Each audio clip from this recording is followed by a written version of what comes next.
Back to channel. இன்றைக்கி நம்ம எந்த படத்தை பற்றி பார்க்க போகிறோம் அப்படின்னா, இன்றைக்கி தியேட்டர்ஸில் ரிலீஸ் ஆன குட் பேட் அக்லி படத்தை பற்றி தான் நம்ம பார்க்க போகிறோம். அண்ட் இது வரைக்கும் நீங்கள் நம்ம சேனலுக்கு சப்ஸ்கிரைப் பண்ணாமல் இருந்தீங்கன்னா மறக்காமல் சப்ஸ்கிரைப் பண்ணி பெல் ஐக்கனை ப்ரெஸ் பண்ணிக்கோங்க. அப்போ நான் போடுற வீடியோஸ் வந்து உங்களுக்கு நோட்டிஃபிகேஷன் வரும்.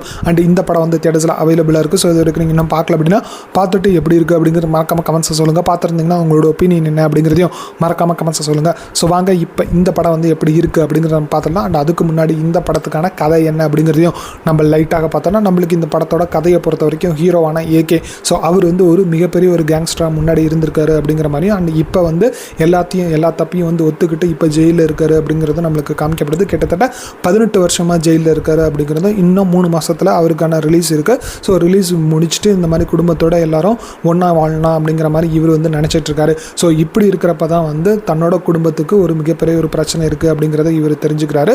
ஸோ இதை தெரிஞ்சுக்கிட்ட இவர் அந்த பிரச்சனையை வந்து சால்வ் பண்ணுறதுக்கு திரும்பி வந்து கேங்ஸ்டராக வந்து உருவாகணும் அப்படிங்கிற மாதிரி ஒரு டிசைட் பண்ணுறாரு. அதுக்கப்புறம் என்ன நடக்குது அண்ட் அதே மாதிரி அது என்ன பிரச்சனை அண்ட் அந்த பிரச்சனையிலேருந்து எப்படி ஏகே தன்னோட குடும்பத்தை வந்து காப்பாற்றினாரா இல்லையா, அண்ட் இதில் அர்ஜுன் தாஸ் யார் அண்ட் அவரோட ரோல் என்ன, அண்ட் அர்ஜுன் தாஸ் கேரக்டருக்கு ஒரு இம்பார்ட்டன்ஸ் இருக்குது அண்ட் ஒரு ட்விஸ்ட்டும் இருக்குது. ஸோ அதெல்லாம் வந்து என்னென்ன அப்படிங்கிறத நீங்கள் இந்த படம் பார்த்து தெரிஞ்சுக்கோங்க. ஸோ இந்த படத்தை பொறுத்த வரைக்கும் 2 விதமாக வந்து நம்ம பிரிக்கலாம். ஒன்று வந்து ஏகே ரசிகர்களுக்கான ஒரு படம், இன்னொன்று வந்து நியூட்ரல் ஆடியன்ஸ்க்கான ஒரு படம். ஸோ இதில் ரெண்டுத்தில் எது அப்படிங்கிற மாதிரி கேட்டிங்கன்னா கண்டிப்பாக இது எல்லாருக்குமே தெரிஞ்சிருக்கும். ஸோ இது வந்து முழுக்க ஏகே ரசிகர்களுக்கான ஒரு படம் அப்படிங்கிற மாதிரி தான் நான் சொல்லுவேன். எனக்கு அப்படி தான் இருந்தது இந்த படம் பார்க்குறப்ப. ஏன்னா ஃபுல்லாக ஸ்டார்டிங்லேருந்து எண்டு வரையும் ஏகே வந்து எப்படிலாம் வந்து காமிக்கணுமோ அதை எல்லாமே வந்து டேரக்டர் வந்து காமிச்சிருந்தார். அதில் எந்த ஒரு தப்பும் இல்லை. பட் இருந்தாலும் ஜென்ரல் ஆடியன்ஸையும் வந்து கொஞ்சம் வந்து மனசில் வச்சு இந்த படத்தை எடுத்துருக்கலாமோ அப்படிங்கிற மாதிரி தான் எனக்கு தோணுச்சு. பட் நெவர்தலெஸ் இந்த படம் வந்து ரொம்ப மொக்க அப்படிங்கிற மாதிரி சொல்ல முடியல. பட் ஏகே ஃபேன்ஸ் கண்டிப்பாக இந்த படத்தை வந்து ரிப்பீட்டடாக வந்து பார்ப்பாங்க. அதில் எந்த ஒரு பிரச்சனையும் இல்லை.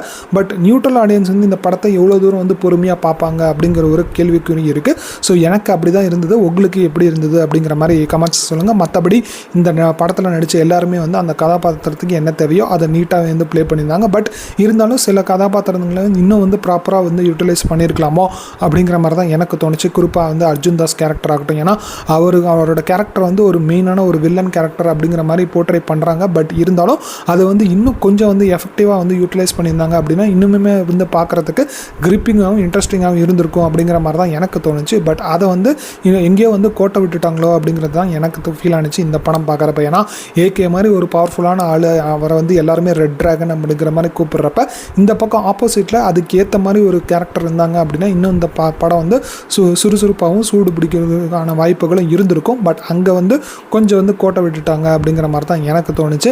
மற்றபடி இந்த படத்தில் வந்து டெக்னிக்கலாக வந்து இந்த படம் வந்து ஸ்ட்ராங்காகவே இருந்தது. சினிமாட்டோகிராஃபி ஆகட்டும், எடிட்டிங் ஆகட்டும், பேக்ரவுண்ட் ஸ்கோர் ஆகட்டும், எல்லாமே வந்து ஓரளவுக்கு நீட்டாகவே இருந்தது. அண்ட் குறிப்பாக பேக்ரவுண்ட் ஸ்கோரை பொறுத்த வரைக்கும் கொஞ்சம் வந்து இறைச்சலாக இருக்கிற மாதிரி உங்களுக்கு தெரியும். பட் நெவர்தலெஸ் இந்த படமே வந்து அது அந்த ஒரு டோனில் தான் வந்து அவங்க செட் பண்ணியிருக்காங்க. ஸோ அதை வந்து நம்ம கம்ப்ளைண்டாக சொல்ல முடியாது. பட் இருந்தாலும் வந்து நியூட்ரல் ஆடியன்ஸ் வந்து கொஞ்சம் வந்து என்னடா அது இவ்வளோ இறைச்சலாக இருக்கே அப்படிங்கிற மாதிரி ஃபீல் பண்ணுறதுக்கான வாய்ப்புகளும் இருக்குது அப்படிங்கிறத நான் சொல்லிக்க விரும்புகிறேன். அண்ட் அது மட்டும் இல்லாமல் இந்த படத்தில் வந்து ஏகேவோட பெர்ஃபார்மன்ஸ் வந்து நீட்டாகவே இருந்தது. கிட்டத்தட்ட அவர் தான் வந்து இந்த படத்தை ஃபுல்லாகவே வந்து ஹோல்ட் பண்ணி கொண்டு போயிருக்காரு அப்படிங்கிற மாதிரி தான் நான் சொல்லுவேன். அண்ட் ரைட் ஃப்ரம் த பிகினிங்லேருந்து அண்ட் அதே மாதிரி அவர் டைலாக் சொல்கிற விதமாகட்டும், அண்ட் அதே மாதிரி அவருக்கான ஒரு மார்டன் ஷாட்ஸ் ஆகட்டும், அண்ட் அவருக்கு அந்த படத்தோட ரெஃபரன்ஸ் ஆகட்டும், எல்லாமே வந்து ஓரளவுக்கு நீட்டாக ஒர்க் அவுட் ஆகிருக்கு அப்படிங்கிறதுல எந்த ஒரு சந்தேகமும் இல்லை. அண்ட் அது மட்டும் இல்லாமல் அந்த ஒரு பழைய சாங்ஸ் எல்லாம் வந்து அவங்க ப்ளேஸ் பண்ண விதமும் வந்து ஓரளவுக்கு நல்லா இருந்துச்சு. பட் இருந்தாலும் அவங்க அதை ரிப்பீட்டேட்டிவாக பண்ணுறப்ப நம்மளுக்கு அதுவே வந்து ஒரு வித சலிப்பை தட்டுது அப்படிங்கிற மாதிரி தான் எனக்கு தோணுச்சு. உங்களுக்கு எப்படி இருந்தது அப்படிங்கிற மாதிரி கமெண்ட்ஸ் சொல்லுங்கள். ஏன்னா குறிப்பாக வந்து அந்த கடைசி டுவர்ட்ஸ் த ஃபைட்லலாம் வந்து திரும்பி அந்த ஒரு சாங்ஸ் எல்லாம் வந்து அவங்க ரீப்ளே பண்ணுறப்ப நம்மளுக்கு வந்து ஒரு மாதிரி என்னடா அதை திரும்பி ஒரே விஷயத்தையே வந்து மறுபடியும் காட்டுறாங்களே அப்படிங்கிற மாதிரி தான் எனக்கு தோணுச்சு இந்த படம் பார்க்குறப்ப. உங்களுக்கு எப்படி இருந்தது அப்படிங்கிறதையும் கமெண்ட்ஸில் சொல்லுங்கள். அண்ட் ஸ்டண்ட் கொரியோகிராஃபியும் வந்து ஓரளவுக்கு நீட்டாகவே பண்ணியிருந்தாங்க. அண்ட் பிரசன்னா, பிரபு எல்லாருமே வந்து அந்த கதாபாத்திரத்துக்கு என்ன தேவையோ அதை நீட்டாகவே வந்து பண்ணியிருந்தாங்க. பட் இருந்தாலும் பிரசன்னாவோட கேரக்டர்லாம் இன்னும் கொஞ்சம் வந்து எஃபெக்டிவாகவே யூட்டிலைஸ் பண்ணியிருக்கலாமோ அப்படிங்கிற மாதிரி தான் எனக்கு தோணுச்சு. அண்ட் அதே மாதிரி பிரபுவோட கேரக்டரும் சரி, ஏன்னா அவரை ஃபஸ்ட்டே வந்து காமிக்கிறப்ப இவர் வந்து ரிட்டையர் ஆயிருக்காரு அப்படிங்கிற மாதிரி தான் சொல்கிறாங்க. பட் அதுக்கப்புறம் வந்து அவர் வந்து போலீஸாக வராரு அப்படிங்கிறதுலாம் வந்து கொஞ்சம் வந்து காது சொரிகிற மாதிரி தான் இருக்குது. ஸோ அதை வந்து அவங்க இன்னும் திரைக்கதையில் கவனம் செலுத்திருக்கலாமோ அப்படிங்கிற மாதிரி தான் எனக்கு தோணுச்சு. அண்ட் கதைன்னு பொறுத்த வரைக்கும் கதை ஓரளவுக்கு ஓகே, இது வந்து நம்மளுக்கு பழக்கப்பட்ட கதை தான். பட் திரைக்கதையில் இன்னும் கொஞ்சம் கவனம் செலுத்திருக்கலாமோ அப்படிங்கிற மாதிரி எனக்கு தோணுச்சு. ஏன்னா ஏகேவோட எலமெண்ட்ஸ் அண்ட் அதே மாதிரி ஏகேவோட ரெஃபரன்ஸ் வைக்கணும் அப்படிங்கிறதுனால அவங்க வந்து அதுலேயே வந்து நிறையா ஃபோக்கஸ் பண்ணிட்டாங்களோ, திரைக்கதையில் வந்து கொஞ்சம் கொஞ்சம் வந்து கவனம் வந்து இன்னும் வந்து செலுத்திருக்கலாமோ அப்படிங்கிற மாதிரி தான் எனக்கு தோணுச்சு. அங்கே கொஞ்சம் வந்து ஸ்லிப் ஆனதால் நம்மளுக்கு இந்த கதை வந்து இந்த படம் பார்க்குறப்போ ஒரு கட்டத்துக்கு மேலே எப்படி இருந்தாலும் வந்து ஏகே வந்து கடைசியில் வந்து அவங்களோட குடும்பத்தை வந்து காப்பாற்ற தான் போகிறாரு. அண்ட் அவருக்கும் ஒன்றும் ஆக போகிறதில்ல அப்படிங்கிற ஒரு மைண்ட் செட்டை தான் வந்து நம்ம இந்த படத்தையே வந்து பார்க்குற மாதிரி தான் நம்மளுக்கு வந்து டிசைன் பண்ணியிருக்காங்க. ஸோ அதுவும் வந்து ஓரளவுக்கு நம்மளுக்கு வந்து அந்த பொறுமையும் சோதிக்குது டுவர்ட்ஸ் த கிளைமேக்ஸ் அந்த ஃபைட் எல்லாம் வந்து அப்படிங்கிற மாதிரி தான் எனக்கு தோணுச்சு.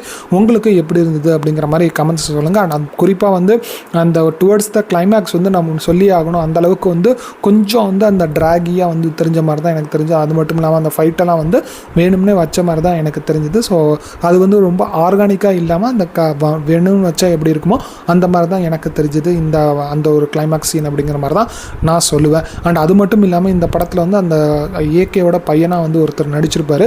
அவரோட நடிப்பை வந்து நம்ம குறை சொல்ல முடியாது. பட் இருந்தாலும் அந்த ஒரு ரைட்டிங் வந்து இன்னும் அந்த கதாபாத்திரத்துக்கு ஸ்ட்ராங்காகவே இருந்திருக்கலாமோ அப்படிங்கிற மாதிரி தான் எனக்கு தோணுச்சு. ஏன்னா கிட்டத்தட்ட அந்த ஒரு டைலாகே வந்து அவர் கடைசியில் டுவர்ட்ஸ் த எண்டில் தான் அந்த டைலாக்ஸ் தான் வந்து அவர் சொல்கிறாரு. பட் இருந்தாலும் அதுக்கான ஒரு இம்பார்ட்டன்ஸோ, ஏன்னா இந்த ஹோல் மூவியே வந்து கிட்டத்தட்ட ஏகே வந்து திரும்பி வந்து எதுக்கு கேங்ஸ்டர் ஆகிறாரு அப்படிங்கிற ஒரு பிளாட்டே வந்து அவருக்கான ஒரு பேஸ் தான்.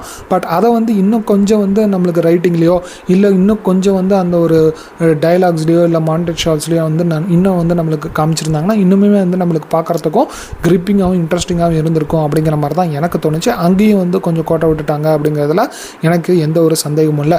சரி, ஓவராலாக இந்த படம் வந்து பார்க்கலாமா வேணாமா அப்படிங்கிற மாதிரி கேட்டிங்கன்னா, நீங்கள் ஏகே ஃபேன்ஸாக இருந்தீங்கன்னா கண்டிப்பாக இந்த படம் வந்து மஸ்ட் வாட்ச் இன் தியேட்டர்ஸ் அப்படிங்கிறதுல எந்த ஒரு சந்தேகமும் இல்லை.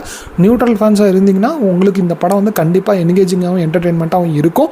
ப்ரொவைடட் நீங்கள் வந்து லாஜிக்கலாக எதிர்பார்க்காம நீங்கள் பார்த்தீங்க அப்படின்னா கண்டிப்பாக இந்த படம் வந்து ஓரளவுக்கு உங்களை என்கேஜும் என்டர்டெயின்மெண்ட்டும் பண்ணும் அப்படிங்கிற மாதிரி தான் நான் நம்புகிறேன். அண்ட் மற்றபடி இது வந்து சூப்பர் டூப்பர் ஹிட்டு அப்படிங்கிற மாதிரிலாம் என்னால் சொல்ல முடியல. எனக்கு இந்த படம் வந்து எப்படி இருந்தது அப்படின்னு கேட்டிங்கன்னா ஒரு ஆவரேஜான ஒரு வாட்சாக இருந்தது அப்படிங்கிற மாதிரி தான் நான் சொல்லுவேன். உங்களுக்கு எப்படி இருந்தது அப்படிங்கிற மாதிரி கமெண்ட்ஸ் சொல்லுங்கள். அவ்வளோதான் ஃப்ரெண்ட்ஸ் இந்த வீடியோ பிடிச்சிருந்ததுன்னா லைக் பண்ணி ஷேர் பண்ணி கமெண்ட்ஸ் சொல்லுங்கள். மறக்காமல் நம்ம சேனலுக்கு சப்ஸ்கிரைப் பண்ணாமல் இருந்தீங்கன்னா சப்ஸ்கிரைப் பண்ணி பெல் ஐக்கனை ப்ரெஸ் பண்ணிக்கோங்க. அப்போ நான் போடுற வீடியோஸ் வந்து உங்களுக்கு நோட்டிஃபிகேஷன் வரும். தேங்க்யூ ஃப்ரெண்ட்ஸ், தேங்க்ஸ் ஃபார் வாட்சிங் திஸ் வீடியோ. பாய்.